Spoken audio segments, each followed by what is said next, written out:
Thank you everyone again for joining us tonight. I am Sarah Boyce from the Linda Loring Nature Foundation, and I'm very excited to introduce tonight's speaker, Libby Buck, Master Bird Bander, and our own Conservation Science and Land Steward at the Linda Loring Nature Foundation.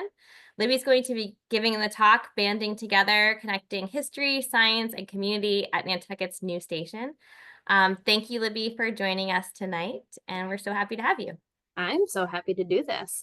This is the first presentation that I've done on our new banding station, and I can't wait to share it with everybody. And also, when I started putting this together, I started learning a lot of things too, especially with the history of Nantucket. So I'll jump right into it. Great.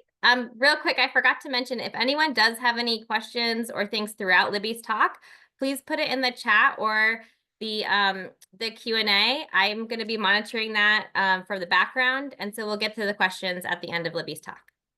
Thanks, Libby. Yeah. Okay. So in this talk, I am going to go over what is bird banding, so the basics of what is actually happening when we are bird banding. I'm going to go over the history of bird banding on Nantucket because, yes, this is a new station here at Linda Loring, but bird banding isn't new for Nantucket, not at all.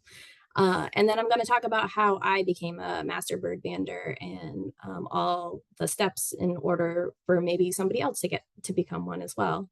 And then I really want to emphasize the band recovery and how to report, because that goes back to you guys and for other banders too as well. But it's really great to know that you should be looking at all birds' legs and looking for these bands and know how to report them back to the banding lab.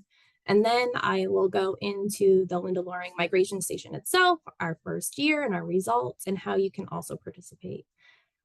This is a little disclaimer that I have to put in with my banding permit, and it's just to ensure that all the photos that I am showing you were done under a federal and state banding permit. So not everybody can just go out and grab birds and put bands on them. You need to always be permitted and have the right protocols in place.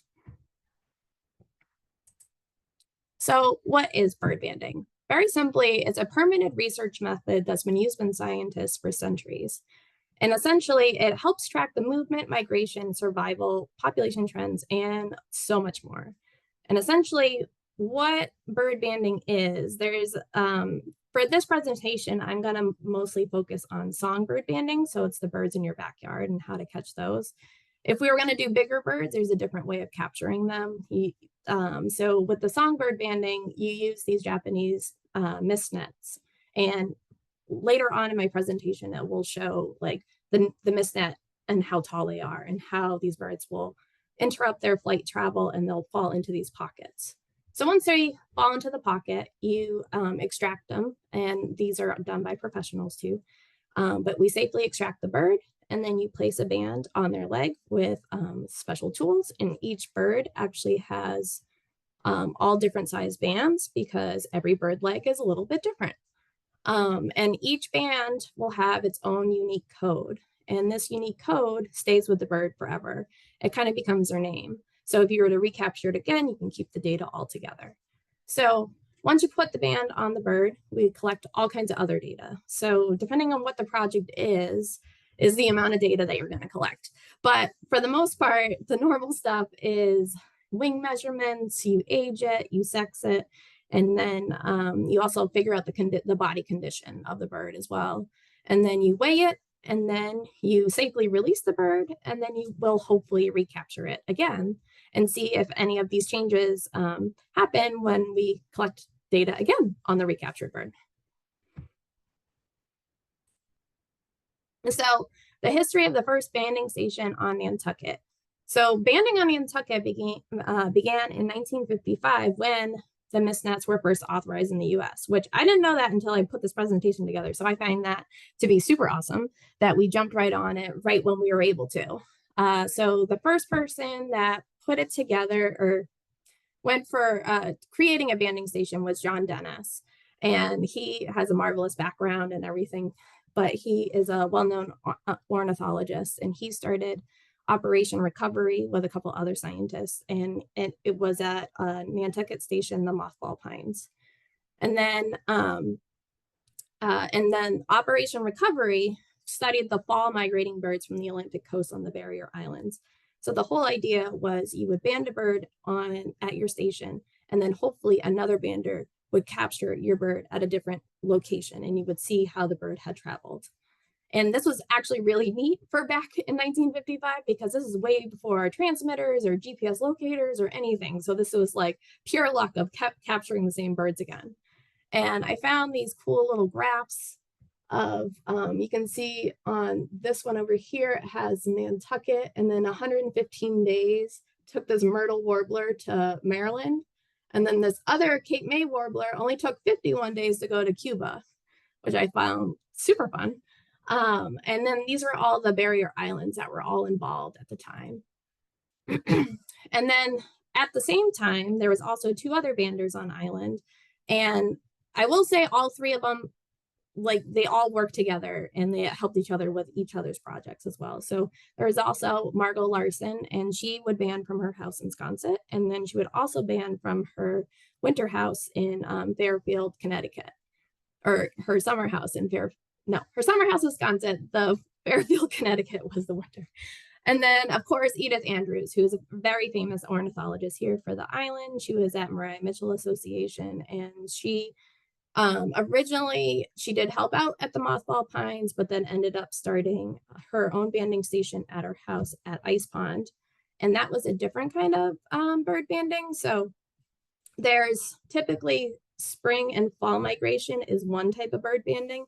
And then there's the MAPS, which is an acronym.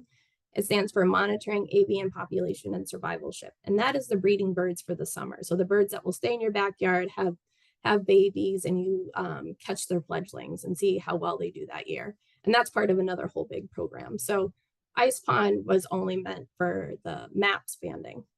And then once John Dennis there was a little bit of drama, which I highly recommend reading excerpts from Nantucket Journal by Edith Andrews. And she goes through of the early days of getting the Mothball Pine station up and running. And there was a little drama with this other family, the Haywoods, but eventually Edith ended up taking over the Mothball Pines by renting it and completing all this research over many, many, many years. And so I have another photo. This is John Dennis, and you can't really see it that well in this photo, but he's standing in front of a mist net, and that's what his hand is touching right here.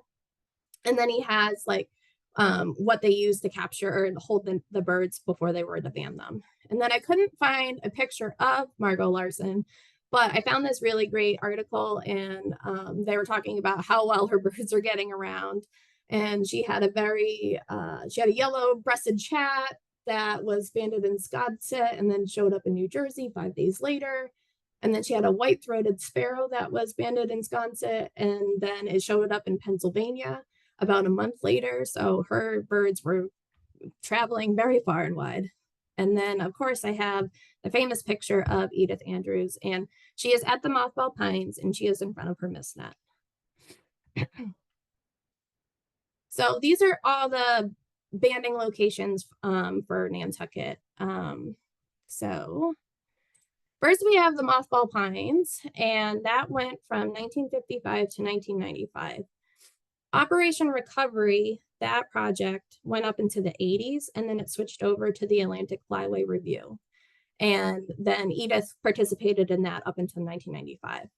And now I did not mess up by putting this arrow into the water. Mothball Pines is now currently in the water. It eroded away, and that is why it ended in 1995. Over time, trees and everything just kept disappearing, and all of a sudden it was just gone. But I did find this one map that it's kind of hard to read, but right at 21, so this is Hummock Pond, that is about where the Mothball Pines did exist. And then we have the Ice Pond Map Station, which I talked about before, and that one is located right here, and that was at Edith Andrews' house. So after Edith became unable to band anymore, Digby ended up taking it over, doing the map station there, and then I sub in every once in a while when he is not available to do it. So what is really neat about that map station is it's been going on since 1955, which is a crazy amount of data, and really great that we can keep it going. And then Dr. Richard Beat also has a map station that he started in 1998, and it's out on Tuckernuck, which is the island out here. And you're probably like, who is Dr. Richard Beat? And why didn't I mention him before? Well, he's going to show up in my next slide because he's part of my story. And then the final banding station that just started in 2024 is ours at the Linda Loring Nature Foundation, which is right there. So I'm hoping from our location that we'll have a little bit more time than how the Mothwell Pines eroded away. We're in a very safe spot right in the middle of Nantucket, and it's pretty protected. So my journey in becoming a master bird bander. So if you talk to younger me, you would never know that I was going to go into birding. But back in 2015, I believe, I took a job with the Conservation Foundation as a shorebird monitor. And while I was there, I had to keep track of the plovers, oyster catchers, and least terns. And many people have had a shorebird monitoring job before, but I ended up meeting this lady who was Edie Ray. And Edie Ray was working under the permit of Dr. Richard Beat of doing this bird banding project of the American Oyster Catcher Working Group. And they were doing banding of the oyster catchers, and you would band them, put these yellow bands on them, and then people would recite them as they moved down the coast. And so I was lucky enough to do it. I think this might have been one of the first pictures of me and her doing it. I look like I'm 10, so I feel like it is. And then here, it must have been one of the first ones, the oyster catchers that I banded. This is a more recent picture of Dick, and he is holding a lesser blackback gull that actually has a backpack transmitter, and that was part of a project that we just ended up working on. So Edie told me about Dick and how he was running the map station and how I should go and volunteer. And so with the map station, I got into songbird banding. And I believe, again, this might be one of the more recent or the earliest photos I could find of me holding a catbird. And I feel like because I'm so excited that I actually have a catbird in my hand, it must be. But ever since then, I would band as many oyster catchers as I could. I would help out at the banding station as much as I could. So one of the big things is that I would give it as advice is to volunteer as much as you can at these banding stations or with a bander if you can. So eventually I got really good at banding the oyster catchers right here. I have 3 of them in my hands. And I was pretty proud of myself that day because to grab the oyster catchers, the babies, they don't know how to fly yet. So you have to kind of chase after them. And I was able to capture all 3. So that's why I was like, I gotta put them all together. And then eventually I became under Dick's permit as a sub permittee like Edie. And I was doing all the oyster catcher banding for Nantucket.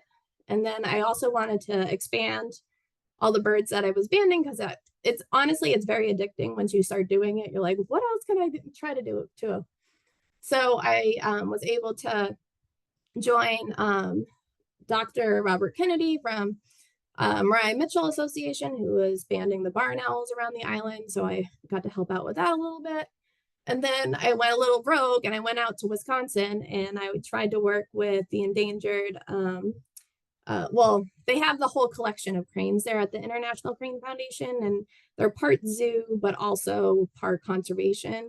So I was trying to figure out if I wanted to work at a zoo, but I also got a lot of handling experience. And it was actually very eye-opening because my first year that I got into the songbird banding, I'd always get a little jumpy when it came to the chickadees coming at my fingers or the cardinals. And there's photos later on of how great that is. But once I had the cranes coming at me, which were like 6 to 7 feet, very angry birds, a chickadee felt like nothing. So it really built my confidence when it came to bird banding in general. But so in order to get your master's permit, you definitely need all kinds of banding experience, but you also need 3 master banders to be your references. And so I needed to get 2 more banding references, even though I had all this great experience with all different kinds of species and all different methods of capturing and putting these bands on. So Dick helped me out with meeting Tom Brown. So I went out to Sandy Hook and I helped him out with his fall migrating station. And we banded all kinds of birds. It was actually really great, and I recommend going to different banding stations like across the US because they all are capturing different birds that you're not used to. There's a lot of thrushes that we got there, and we typically don't get any thrushes here besides like maybe an American or a robin or two, but we honestly on Nantucket we don't get that many. The Canada warbler, that was a really good one that we got. We got so many American redstarts, ovenbirds, and everything. And then my third master bander was my friend Jose Ramirez Garofalo, and he helped me out too to get that third reference in. And I can't thank him enough to go through this whole process because it was really hard because there isn't that many banders. I think it's a little bit over 2,000 for the whole US, and being on an island, it was really hard to travel and meet up with other master bird banders. So they were so helpful, and I can't thank them enough. Yeah, and then this is at Sandy Hook helping them out, and it's a black-throated blue warbler too. That was really pretty. So I was showing you all very glamorous photos of holding birds, and it isn't all glamorous. Over time, you do build up like more of a confidence and I guess toleration for it. So I have here the northern cardinals. Cardinals are famous for just holding onto your finger and pinching really hard. Right here, I am smiling away holding two oyster catchers, but if you can see on my shirt, they weren't very happy to see me. And I found it ironic because my shirt says happy place, and that literally was my happy place with that on my shirt. And then also, I guess more of my adventures were with the oyster catchers, but this guy, he thought he hid from me, but I found him in the mud, and I got mud all the way up to my thighs, and I found him, and we were able to band him and everything, and that was a good adventure. And then the more recent study from that other picture with Dick holding the bird with the transmitter on his backpack. So it wasn't this actual gull that had got me in the face. It was the gull before him. But I just, yeah, sometimes it happens. You always have to be careful. And even with all the experience you have, you just always have to be on the alert of what could happen with wild birds. And then as you can see down here too, I have two lesser blackbacks, and this one is gnawing on my finger and that one is gnawing on my finger. So, but yeah, so it's not for the faint of heart. There is a lot of great birds that you can see, but they will try to fight back because they don't really exactly want to be caught. So that's why I try to limit as much time of holding the birds and then quickly releasing. So let's get into the Linda Loring Station. So now that I got my permit, I got my master's permit already. Now we need to get a permit for the station. So what's great is Linda Loring Nature Foundation has a really great habitat located right. We ended up putting the banding station right in this hexagon, and down here it has a really great habitat in the sense of it has like 3 different habitat types, but it's very protected. And it was very ideal for what we're looking for. And what's really great is the other bird banding projects, the other bird banding stations, even though they're so long-term at this point, with that, those nets that you put up can't move because they have been historically put there. So with this, it was kind of eye-opening to me of like how to design my own banding station and where I should put the nets and to watch the birds and figure out the best angles and everything. So I'm still tweaking it, but so we have about 6 nets. Over here is the stars, like where we sit at the table. And bring all the birds back to here. And then we have a couple of we have 1 net here, 1 net here, and then here and here, and then over, and then a little bit further down the trail. And with the nets, it's really great in this habitat because you can kind of see this pond down here. And it's hard to make out, but there is like a ditch, like a water ditch that goes down the middle of it. And one of the key things with birds is they definitely need water. So having a water source is really great for making the habitat more enticing for them to be in. So to get to setting up nets, so with this is like a aerial view of similar to where the banding station is. The banding station is actually right here. But as you can see, we have like this open grassland, and then we have dense shrubs, and there's like all kinds of berries that are on these shrubs too, late in the fall. And then, like I said, there's this ditch with water that goes all the way down. And what I'm looking for with that is I wanted to get as a variety of different species as I could. So I could, with the grasslands, get grassland bird species. And with the shrublands, it's more of like I don't know, catbirds and chickadees and nuthatches and woodpeckers type of thing. And then with the water, you can get maybe a water thrush, or there's a belted kingfisher that I'm dying to catch, but he's always around. And there's other surprises that actually happen too. And I'll go into that later on when I go through what we caught the first year. But so one of the big questions people do give me is when they're at the station is, do I leave the nets up? And yes, I leave the nets up, but I do not leave them open. So I only have them open, which in this middle one you can see, I only leave them open while I'm banding, while I'm there physically there, so I can check it every 30 minutes. But when I'm not there, I'll have it all tied up like this. And I will take them down as soon as the banding season is over, and then I'll replace them.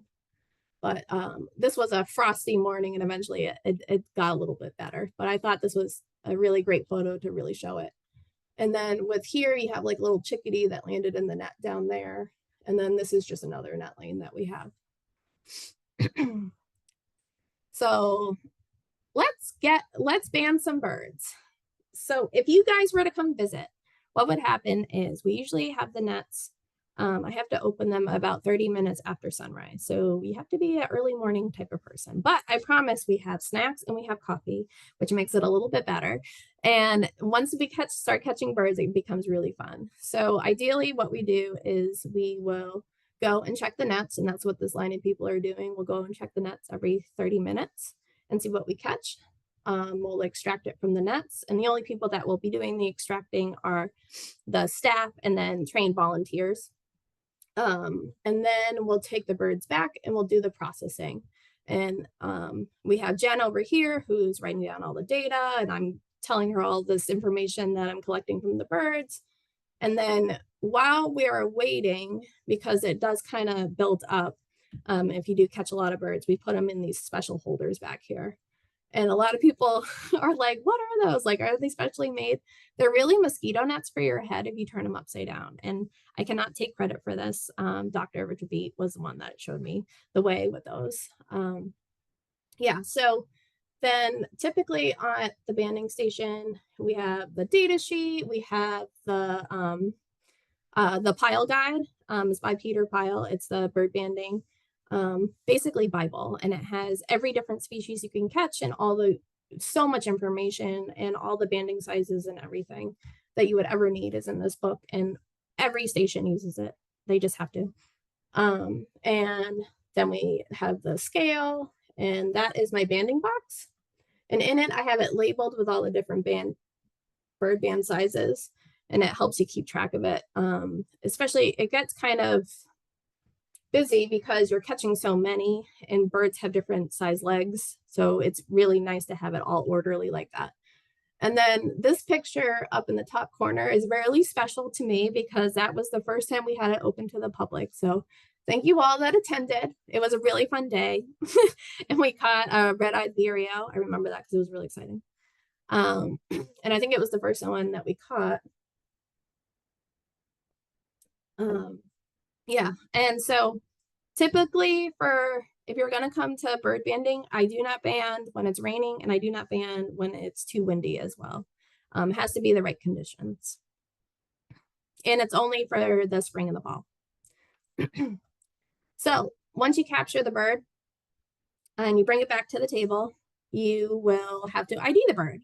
And right here, we have the yellow warbler, reading about the yellow warbler. But that is the Peter Pyle guide, and it has all the information on it of how to sex it, the band size, what different regions it might be, the molt cycle. It has, like I said, so much information is within there, and it helps you ID and figure out what you're looking at, because since we're dealing with spring and fall migration, a lot of the birds are molting, losing their feathers and gaining new ones. So they might be in between aging, and it makes it really hard because a lot of young male birds will look like females. So you have to be very careful while you're doing it. Well, you have to be careful with the whole thing, but when it comes to ID especially. So then we take the band and we open it. And you can kind of see how I already opened up this band and I'm about to put it on this Towie's leg. So the band is like, if you look at like at a C or something, and it comes and we just close it over the leg. It doesn't hurt the bird at all. Each band size is specific to the bird, and it shouldn't affect, they're all at different weights too, so it shouldn't affect them flying or anything, and they've all been tested already to make sure that it'll be safe for them.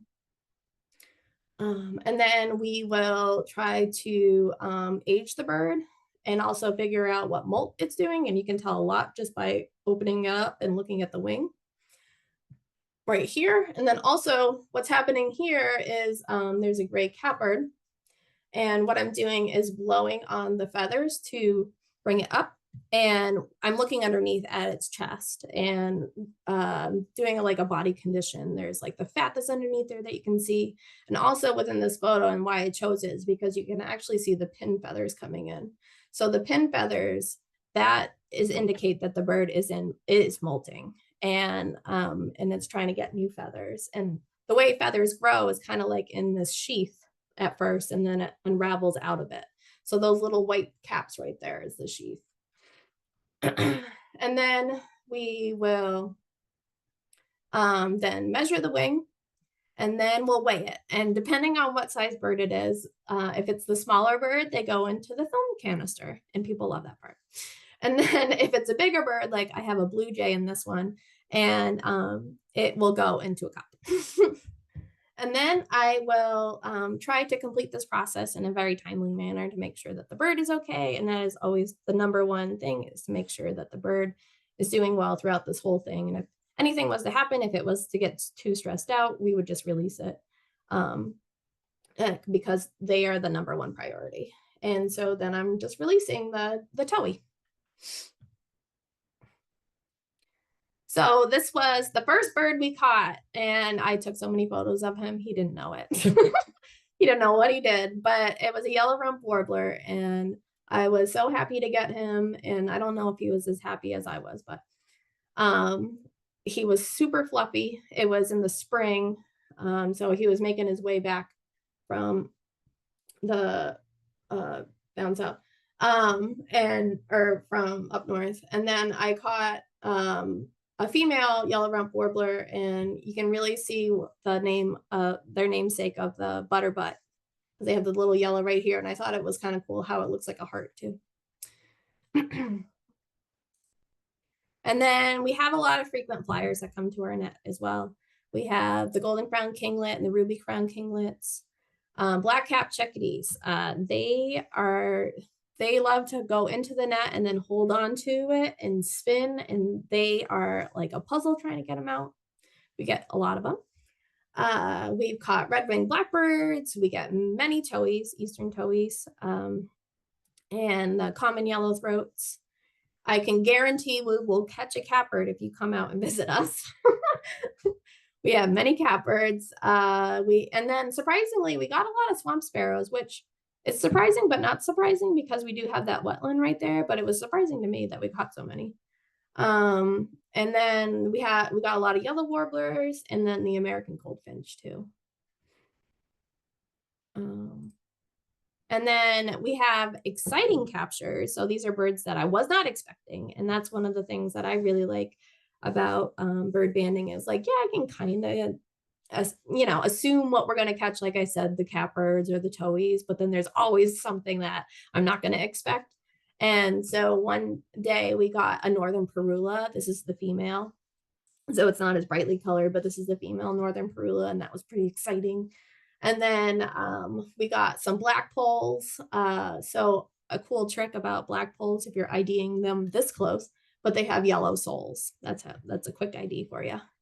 And then we got blue-headed vireos, and they are known to have this mask on their face. That's a quick way to ID them too. But those are pretty fun to get. And then we had red eye vireos, and we also had a lot of juvenile red eye vireos. So their eyes weren't totally red yet, but this one has a red eye. And then this is a female magnolia warbler, and she was pretty exciting too. And then this this one, I just felt like he needed his own slide. This is another yellow rump warbler, but this was during the fall when he was working on his new little wings coming in, and he had two feathers that were growing in, and he was the sweetest little bird. And so the way that the feathers grow in on the wings, this one was symmetrical, but they could be adventitious as well. Adventitious is like if something was to happen to their wing and they would put in all this energy into like just growing a couple of feathers, whereas the symmetrical is more the normal molting for a season change. So the next one is all the results for 2024. And you may or may not be able to read them all, but I took a couple of notes on it. So this is the nitty gritty of everything that we caught. And given that it's the first year, we did pretty well.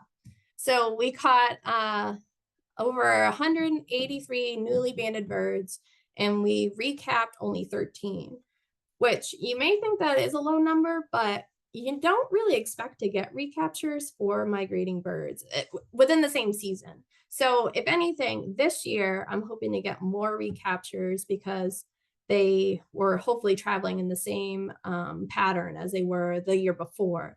But you wouldn't necessarily get the same bird while it was in the current migration pattern, because they might hang around for a day or two, but then they have to keep going north or south or wherever they need to be. So you typically don't get too many recaptures when it comes to the fall or spring migration banding. And then we got a total of 22 species, which is really good for us. And we had 73 hours of nets being opened. We had 45 new catbirds. So that's why I said I can guarantee that we'll probably catch one. And we only recaptured 3 out of those.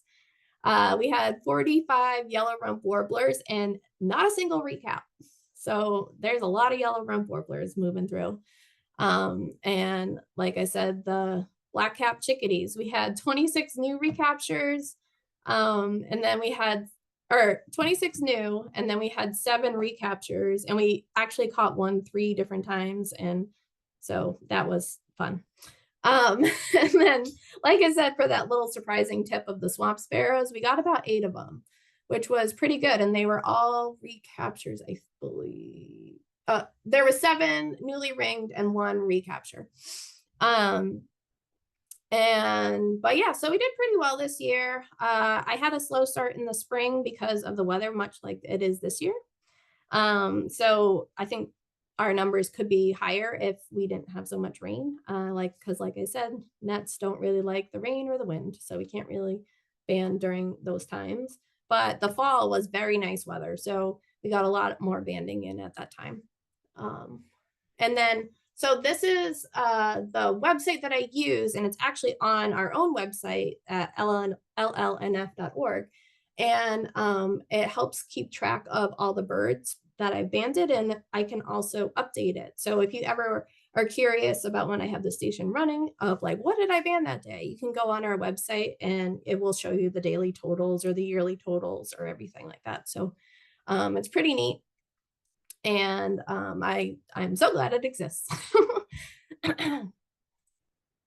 So if anything, I want you guys to walk away with to always check the bird's legs and report the bands. You always want to look for the metal or color bands on the bird, alive or dead. And I know there's a lot of people see a lot of dead birds on the beach. And there was one day I found a puffin that had washed up, and it turned out it came from Nova Scotia because it had a band on it, and I reported it, and I was pretty blown away by that. I wish I saw it alive, but you know, beggars can't be choosers, I guess. But so if you ever do find them, it's really simple.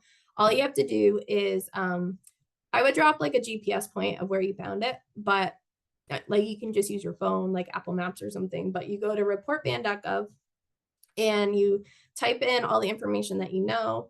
It's it's okay if you don't know the specific species, but you can kind of like, they have options to narrow it down. And then you need to have the whole entire code though. So make sure you get all the numbers. Some people only get part of the number, like the beginning or the end, but you really need the entire band number to get really ID the bird. Because like I said, every number is a unique code to that bird. So you go to reportband.gov and you type in all that information and you tell them where you found it and what condition it was in, and then they will send you their quick report of where the bird was banded, and then eventually they'll send you another report of like the back history of that bird if it was ever recaptured before or anything like that. So it's really cool. And your info really does help scientists like me and many others track the bird's life histories, because like I said in the beginning of this whole thing, in the history in 1955, that was the only way that they did it, was by these recaptures or sightings. So they're still using it the exact same way, but a lot of the bird's movements, if you're not using these transmitter backpacks, this is the only way we're getting our data. And like I said, when you send in the information, you get their story, and it's really neat sometimes of how far they've been or whatever. There was one oyster catcher that I had, and I grew up in the town of Chatham, and I saw it on Nantucket, but it was originally banded on Chatham, and I was like, oh my God, it followed me here. So there's the typical metal band that is on the eastern towhee, and those ones are typically really hard to read unless you had the bird in hand or if you found it dead. But if you have a camera, I recommend having a camera to take a picture of it as best you can. But with the oyster catchers, they have a different kind of band on them. They're called field readables. So this one is an older oyster catcher, and they don't use these anymore, but this has a solid black band. And you can actually see the metal band down here. But this one has the field readable. So this is yellow 40 is what it would be. So with those, you can constantly see them in the field and report them over and over and over again from whoever sees them along the way.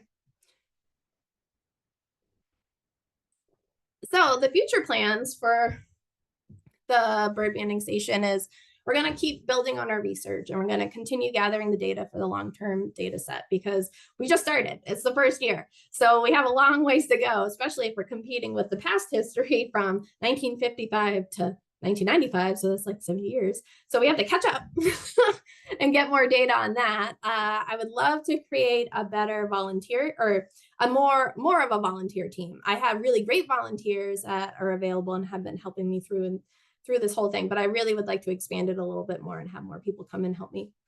And then I want to, like I said, with designing the bird banding station, I had to place the nets where I thought would be the best place. So I would love to perfect the net lanes and maybe add a couple more.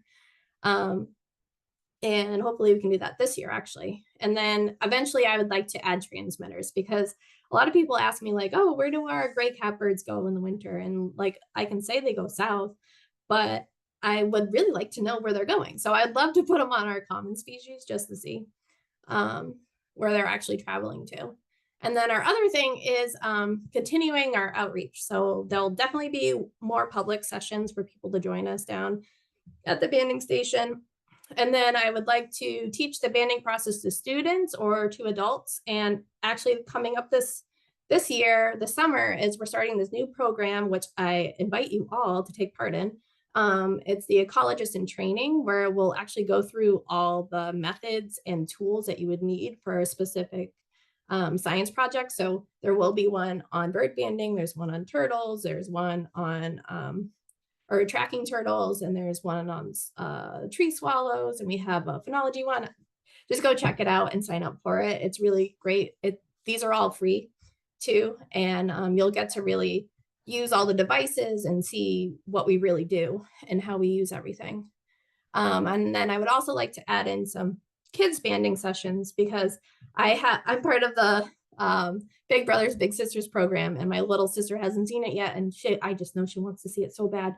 And so I'd love to have her and like the schools and everything be more involved, because there is this like magic of once the bird is in somebody's hand and they are able to release it or even just see it up close, there's a certain kind of magic that just happens. And then we would also love to offer like private banding sessions for those that would like it as well. And then, so down here we have a typical banding open to the public session. But then this year we did, for the Science Fest, we had the kids be able to go and demonstrate what bird banding is. They weren't using real birds. I couldn't bring them into the gym with me. They're using stuffed animals, but they were able to see how they flew into the net by tossing them in there. And then they brought them over to me where we could weigh them and go through like all the different processes. And people really liked that. And it was really fun. And then yeah, I just want to keep teaching people about it and passing on the information of how cool bird banding is and all the information that we can collect from it. And with that, I'd like to say thank you, and check out our future banding sessions at LLNF.org. And so, and make sure to subscribe to our newsletter, because that is where we put all of our programming. And it's just a monthly newsletter, and we always have new stuff coming out, and they're all really fun, I promise. And yeah, I can answer any questions or anything like that. Thank you so much, Libby. First of all, great photos. For sure. I love seeing all the bird photos, especially I love this last one with all their little cameos. Yeah, took me a long time. So if you have any questions for Libby, please type them in the chat or in the Q&A, and we will ask them orally so that they're part of the recording. But to kind of get the juices flowing, I have a few questions for you. If that's You want me to stop sharing? No, you can keep sharing. We're whatever's Okay. easier. It's fine. Yeah. I really appreciated what you were saying about mentorship of bird banding. So you were like officially mentored, and you have to be like so many hours with so many different experts or other master banders. So how long, how many years did that process take? I'm curious about that for the people, because I know a lot of people watch these science pubs for kind of career things. I'm interested in how long that took for you. Yeah, that took me about 10 years. But I don't think it would take 10 years for everybody. If you were to go to specific banding stations, you could band over, I don't know, 2,000 birds at a time in a season and get all that added experience. Whereas I was always volunteering in banding on the side. And and also being on the island, I was kind of restricted to whatever was offered here, even though I would always jump on whatever it was, but still. So kind of a follow-up from that is, I know you've introduced a lot of people to bird banding because of making the banding sessions public. Is it easy to volunteer at other stations? So if any of our participants here like live in a different state, or know of a station, is it common to kind of go, hey, can I join in? Or is it do other nature centers or banding stations have programs like ours where people can sign up? A lot of the other nature centers will have programs where you can sign up. Everybody runs their stations a little bit differently. It all depends on the bander. But for the most part, all nature centers will have a way of signing up. No one will actually jump in, like you won't be actually extracting the birds from the net or anything like that. It's always you first come and see how the banding station is run, and then if under the bander they feel comfortable with you enough to actually handle the birds, and that will happen. Because your master banding permit is on the newer side, I know you're demonstrating to a lot of people, but do you have the ability to be a mentor, to like be to train people who are in that next stage like you were of trying to gather hours for a bird? Yeah, so by having the full master banding permit, I can train people underneath me. But if there was someone that had worked with me for a couple of years and they were really good at doing all the bird banding, just like I was. So before I became a master, I was a sub permittee on Dick Beat's banding permit. So under him, I was able to still band oyster catchers and other birds to that he allowed on his permit. So the permits are done by what species you can ban, and there's different levels depending on what you're doing. So mine is passerines and near passerines. So those are all the songbirds that come into your net for the most part. But then there's like raptors, and then you could like mix, or shorebirds, but then you can also mix into like the endangered or threatened, and that's a whole nother level as well. Cool. That makes me think. So Saoirse just asked a great question. Do you have any species in particular that you'd love to catch during this spring migration? Or do you Well, have a list? yeah, I really want the belted kingfisher that keeps rattling away right by the station, and I just haven't caught it yet. And then, like you said earlier, that we saw about like 50 flickers that were out there. I haven't caught a flicker yet either. There's still a lot of birds. I banded, I added it all up. I banded over 2,500 birds, and then over 50 species now, but there's still some that I haven't banded yet. And each time you band a species, they all have different I don't want to say personalities, but they are personalities of like how they handle being held. Some of them, they're very quiet and they're like, okay, just do whatever, let's get it over with. And then others really fight back. So I'm always like curious of like, how heavy is it? What's it gonna do? Is it gonna bite me? Like anything like that. So Yeah. You may have said this, but I had to let my dog out. So I'm sorry if you already said this during your presentation, but would you talk a little bit about the types of bands and how, like you sort of alluded to a flicker versus a chickadee. If you've ever seen those birds in the wild, they're very different sizes. And like the picture that you showed of the oyster catchers with the field readable bands, there's really different band sizes. And so could you talk a little bit about like the regulations and the recommendations and who kind of governs all that? Yeah, so it's all governed by the USGS, but the banding lab, the federal bird banding lab, and they you with your permit are allowed to get certain amount of bands in different sizes depending on the bird that you're trying or the species you're trying to go for. So with chickadees, for instance, they're a size 0. And then I know that the catbirds, they're the next kind of size up, and that's like a 1A. There's certain birds that like the Eastern towhee male and female, they have 2 different band sizes because they have 2 different band, like their legs are 2 different sizes.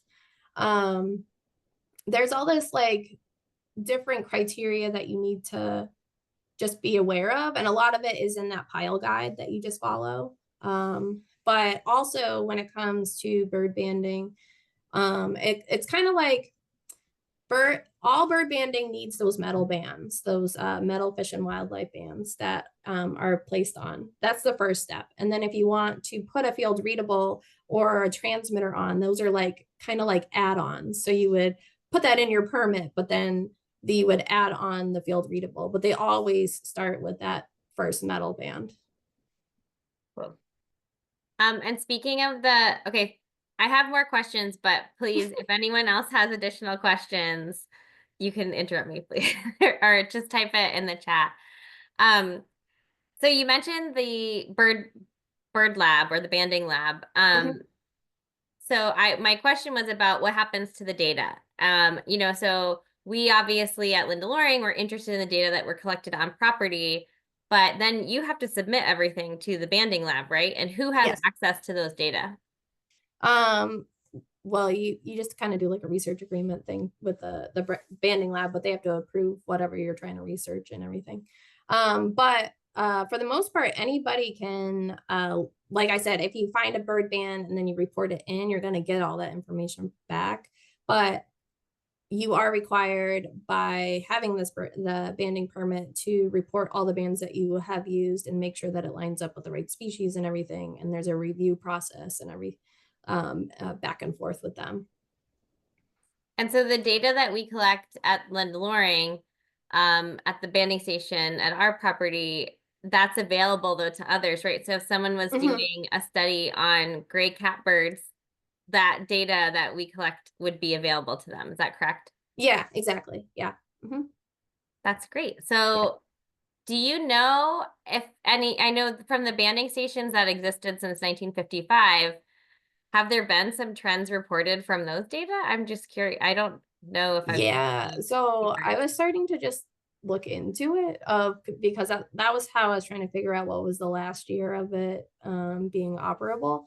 And they would ban like a lot of cowbirds, and there was another thing that like popped up. I don't know, there are like some really big trends, and that is another avenue that I do want to go into is look at Edith's past bandings and compare to what's going on today, because being an island, there are a lot of birds that may have just showed up right now and is having like our island, or there's a lot of birds that might have left already.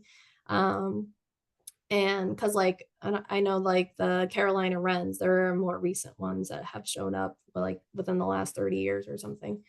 Um, but it's very interesting, and I that is another avenue that I want to go into of like comparing what was there before to what's happening now. I think that's really exciting to be able to, we say in science to stand on the shoulders of giants, how look at past data and past research projects and kind of move forward. And I think that's really exciting to have that legacy of all the people that you learned from. Mhm. And that, I remember I banded with Edith so long ago. And to be able to kind of look at those trends, especially as you alluded to with climate change and being an island and how new birds are coming in, but things that may have been more common before are kind of less common. So that's exciting to be able to look into those data sets. Yeah, yeah, and I didn't really mention it, but I did get to meet Edith. She was in her 90s though, and she wasn't banding at that time. So I only know all of her really great stories, but I wish I got to see the mothball pines myself and got to band along with her because she sounded pretty amazing. But I was there one day when we did put a black cap chickadee in her hand, and she still had the bander's grip, and it's the type of there's two different ways of like holding the birds, and she could still do it. I know I told you this before, Libby, but I knew when early on that I was an okay scientist when Edith said I was one of the few people that was allowed to take birds out of the net. Like that Yeah. felt like a badge of honor to be able to take birds out of the net. Yeah. Um, Well, the last thing I wanted to ask was, how, if you want to tell people how they can join us. I know you mentioned a few different ways that, kind of volunteers specifically, or people who might just want to come to one of the public programs, the ecologist in training, what's the best way to find out about that? The best way is really to go to our website. So, truth be told, for the spring banding this season, I with all this rain and everything, it's being delayed. I just recently got the nets back up, so I'm hoping in the next week or so to have a better idea of dates that I can have the public come and join me as well. But for sure in the fall, I'll definitely have like a lot of banding dates available because I'm hoping that the weather will be better. Um, but yeah, mostly all of our information is always on our website. And then, like I said, the newsletter, they come out monthly. We don't send that many emails, but the monthly one is really great. We got all kinds of cool things. And yeah, and like with the public sessions, you don't have to stay the whole time. They are kind of longer. And some people, it's really repetitive. So once you see the whole action of going and getting the net bird out of the net and the processing and everything, feel free to leave whenever you want to as well. It's it's really okay. But some Great. people get addicted and then they'll show up every time, and which is great. More people to hang out with and teach, and it's fun. And sometimes there's snacks. Yeah, exactly. Yep, we have coffee. Yep. It's pretty low key. It's pretty fun. And if you're looking for how to sign up for a newsletter, if you go on our main website, llnf.org, there's a little box that will pop up that you can just enter your email to find that newsletter. Jim is asking about, do you band bats? So I have banded when I was working at the Conservation Foundation, and they had their bat program up and running, and they were banding all the time. I was a part of banding the northern long-eareds. Um, I still can, but I just haven't. And to be honest, like the bat population really kind of dropped. So I don't know how much banding they're still doing, but I have banded northern long-eared, red bats. There's a silver-haired bat. And they are actually much easier to get out of the net. They kind of just hit the net and hang there, whereas the birds, they tumble and then they have the feathers and the net gets all up and underneath there. So the bats are a little bit easier, but they also have teeth. So I don't know. It's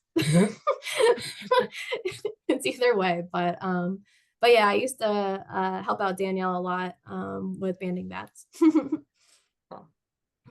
Yeah, and I'll just add that we don't have a research project that involves bats right now. And I think that, you know, as Libby was saying, like the banding is fun and interesting and it's really cool to see lots of birds, but it's also there's a reason behind it. So we don't really add anything unless they have a research question or we really want to do something. And I think the Conservation Foundation's been doing great work with the bats. And so it's not out of the realm of possibility for the future, but not something that we're pursuing now. Mm-hmm. All right. Well, with that, if there's any last ending questions, but we're right at 6 o'clock. So I want to thank you, Libby, so much for sharing the history and the step-by-step and all the awesome bird pictures. Also, I want to give a shout out for your nail art because I couldn't be holding all those as a plant ecologist. I can't be holding all those birds with dirt under my fingernails. So Yes, but, there's that added thing. I well, make it spicy. Thanks everyone again for joining us tonight. I'll be sending out the recording later. And if you have any follow-up questions for Libby that you think of later, her contact information is right here on the slide, but also on our website. And we hope to see you next month for another science pub and from future programs with the Linda Loring Nature Foundation. Thank you so much.